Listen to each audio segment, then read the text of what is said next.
अस्सलाम वालेकुम गाइस, उम्मीद है कि सब खैरियत से होंगे और उम्मीद इस बात की भी है कि आपके घर वाले भी खैर आफियत से होंगे।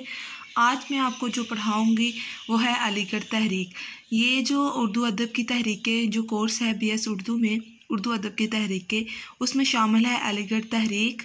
तो ये जो मैंने क्वेश्चन तैयार किया हुआ है वो उर्दू अदब की तहरीकें डॉक्टर अनवर सदीद की जो किताब है उससे कुछ तैयार किया, आसान वर्डिंग की हुई है। और नेट पर जो आर्टिकल है या यूट्यूब पर लेक्चर पड़े हुए हैं मोहतरम जो हमारे उस्ताज़ा कराम है उनके, बस उनको मिला के कुछ आसान सा ये तहरीक का वाला क्वेश्चन तैयार किया हुआ है। लेकिन वैसे ये क्वेश्चन बहुत ज़्यादा मुश्किल लगते हैं, लेकिन अगर इसे अच्छे तरीके से इसका मवाद इकट्ठा कर लिया जाए तो फिर आसान हो जाता है। सबसे पहले हमें तमहीद बांटना पड़ेगी कि अलीगढ़ तहरीक है क्या।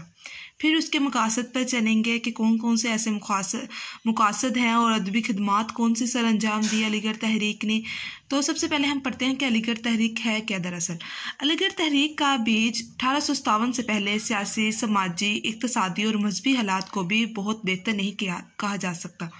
1857 की जंग आज़ादी में आखिरी मुग़ल बादशाह बहादुर शाह ज़फ़र की शिकस्त हो गई और मुकम्मल तौर पर मुग़लिया सल्तनत का खात्मा हो गया। 1857 की जंग आज़ादी से हिंदुस्तानी मुसलमानों का जानी और माली नुकसान सबसे ज़्यादा हुआ। हिंदुस्तानी मुसलमान क्योंकि उस वक्त जो थे हिंदू मुसलमान वो इकट्ठे हिंदुस्तान में रहते थे, अलग नहीं हुए थे।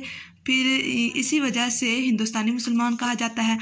उस वक्त मुसलमानों को बहुत ज़्यादा नुकसान हुआ। इन्हें घर से निकाल दिया गया, घर बार छीन लिए गए, नौकरियां छीन ली गई, सड़कों पर निकाल दिया, जायदादें छीन ली।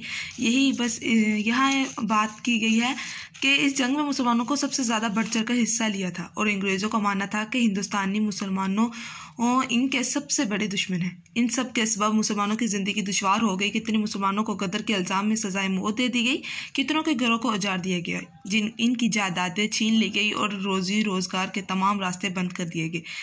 अब हम देखते हैं कि सर सैयद 1857 की तबाही को अपनी आंखों से देखा था, जिसकी वजह से ज़हनी कश्मकश में मुब्तला हो गए। इन्होंने हिंदुस्तानी मुसलमानों की फलाह व बहबूद के लिए बरतानवी नज़र से मुसलमानों के ख़िलाफ़ कायम तासुर को दूर करने की बेहद कोशिश की, काफ़ी हद तक कामयाब भी रहे। इस पूरे वाक़े को मद्देनज़र रखते हुए जो सर सैयद ने इतनी मुश्किलात अपनी ज़िंदगी में देखी तो इसके ज़ेरे असर उन्होंने 15 कुतुब तालीफ़ की। 1841 से लेकर 1857 तक उन्होंने 15 कुतुब तालीफ़ की।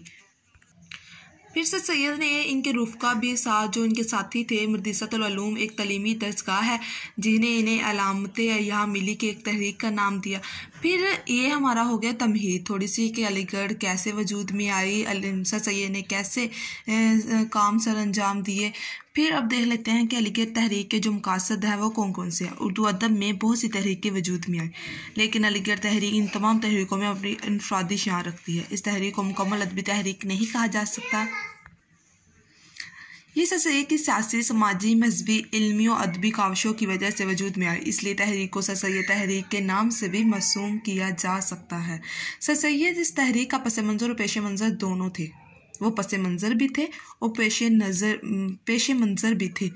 इस तहरीक के 3 बुनियादी मकासद इन्होंने दिखाए। पहला ये था कि मुसलमानों की तहजीबी बका का होना ज़रूरी है, सियासी तरक्की होनी चाहिए मुल्क में, और मशरती सरबुलंदी, यानी सर सैयद ने माशरे को बुलंद करने के लिए ये इक़दामात उठाए। दूसरा मकसद ये होना चाहिए कि नए अलूम की रोशनी में दीन फितरत की तज़य्युर तशरीह और वहम परस्ती का अज़ाला, कि हमें वहम परस्ती से निकलना होगा। जो हम मुख्तलिफ ज़ूम आइनी यानी मुबहम पाल लेते हैं उससे हमें निकलना होगा, फितरी दीन फितरत की तरफ जाना होगा। ज़ाविया और उर्दू ज़ुबान और अदब का फ़रोग़ था। ज़ेल में इस तहरीक की खिदमात को पेश किया गया। अब हम देखेंगे कि इनकी जो अलीगढ़ तहरीक है इसकी अदबी खिदमात कौन सी है। अदबी खिदमत क्या होती है कि इस तहरीक के ज़रिए असर कौन कौन से ऐसे काम थे जो सर अंजाम दिए गए। अलीगढ़ तहरीक एक अहम तहरीक थी। अदबी तहरीक और तक़वियत हासिल होती रही। Scientific society, modern educational conference, Tahzeebul Akhlaq और एमओ कॉलेज है ये। एमओ कॉलेज के यही ख्वाबों ने तहरीर व तख्लीक पर इतना ज़ोर दिया कि जिसकी वजह से शेर व अदब का एक मियार सामने आ गया। सर सैयद अहमद ख़ान ने ज़िंदगी के आखिरी अयाम को एमओ कॉलेज के लिए वक्फ़ कर दिया था। इन्होंने जो भी इनके आखिरी अयाम थे, यानी थोड़ा सा जितना भी वक्त इन्हें मिला मौत से पहले, इन्होंने जो अपने अयाम थे, जो लम्हात थे, वो एमओ कॉलेज के लिए वक्फ़ कर दिए थे। अंग्रेज़ों को हिंदुस्तान पर काबज़ होने के बाद एहसास हुआ कि इस मुल्क में एक की बजाय दो कौमें आबाद हैं। मतलब कि जब जो अंग्रेज़ थे वो हिंदुस्तान पर कब्ज़ा किया, उन्होंने कब्ज़ा करने के बाद उन्हें ये इस बात का अंदाज़ा हुआ कि जो मुसलमान कौम है एक की बजाय दो कौमें आबाद हैं।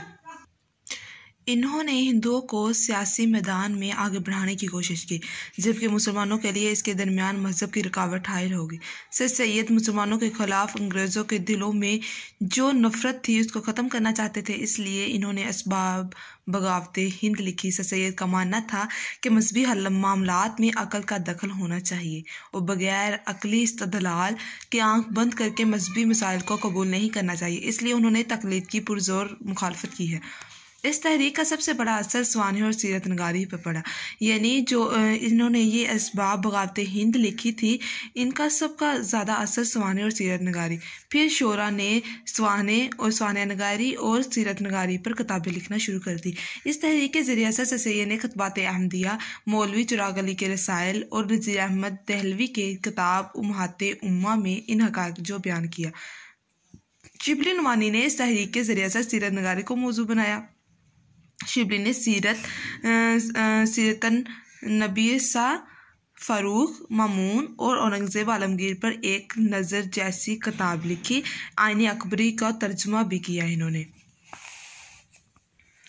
आईने अकबरी का तर्जुमा भी किया। अलीगढ़ तहरीक का एक अहम मुसन्नफ़ नवाब मोहसिन मुल्क है। मोहसिन मुल्क तहज़ीबुल अख़लाक़ के अहम मज़मून नगार थे। सर सैयद के रुफ़क़ा में एक नाम मौलवी चिराग अली का आता है। इनका असासी मौजू मज़हब था। अल्ताफ़ सनाहाली ने तरयाक़ मसमूम तहरीक की। इन्होंने 3 स्वाने हय्या उमरिया भी लिखी, हयात सादी, यादगार गालिब, हयात जवेद। इनकी ये स्वाने उमरिया थी। इनकी तनकीदी किताब मुक़द्दमा शेर व शायरी भी बहुत अहम है। इसी तहरीक के ज़रिए सर मौलवी नज़ीर अहमद और अब्दुल हलीम शरर जैसे नामवर नमूर नहीं पढ़ना। इससे बहुत से तालिब इल्म ऐसे हैं जो इसे नामूर पढ़ते हैं, लेकिन नामवर नावल नगार भी उर्दू अदब में एक बेशकीमत इजाफा थे। नज़ीर अहमद पहले नावल नगार, तो दूसरी तरफ अब्दुल हलीम शरर ने उर्दू में तरीक़ी नावल नगारी की बुनियाद रखकर मुसलमानों के इन तरीक़ी असलाफ से मुतारफ़ करवाया। इधर आप ऐड भी कर सकते हैं और ज़्यादा मैंने थोड़ा सा शॉर्ट ही एक क्वेश्चन तैयार किया हुआ है कि नावल नगार डिप्टी नज़ीर अहमद ने कौन से नावल दिए। तौबतुन नसूह, मीरातुल अरूस जैसे नावल इन्होंने दिए। पहला नावल नगार भी इन्हें माना जाता है। अब्दुल हलीम शरर का अमराउजा नदार नावल जो बहुत ही ज़्यादा मशहूर मरूफ है। इमदादी इमाम हसन ने काशिफुल हाइक की सूरत में उर्दू तनकीद का एक रोशन जाविया पेश किया। बहुत से नाक़दीन ऐसे भी हैं जिन्होंने इनके खिलाफ आवाज़ बुलंद की। मजमूई तौर पर हम कह सकते हैं कि अलीगढ़ तहरीक उर्दू के अव्वलिन फ़िक्री तहरीक थी, जिसने नसरी इसनाफ को फ़रोग़ दिया और कौम को पसमानदी से तरक्की की जानब माइल भी किया। आखिर में मजमूई जायज़ा देना अच्छी बात है। एक अच्छा तासर पड़ता है एक टीचर पर जब वो चेक करता है कि इसे कुछ समझ आई है, सवाल से कुछ समझ आई है, तो खुद अपने अल्फाज में आप मजमूई जायज़ा लिखें कि मजमूई तौर पर है क्या तहरीक। इसमें अब और भी बहुत सी ऐसी किताबें हैं जो हम शामिल कर सकते हैं। हसन आज़ाद की आब हयात जो शोरा के तज़किरों पर मबनी है, वो भी इसमें शामिल कर सकते हैं।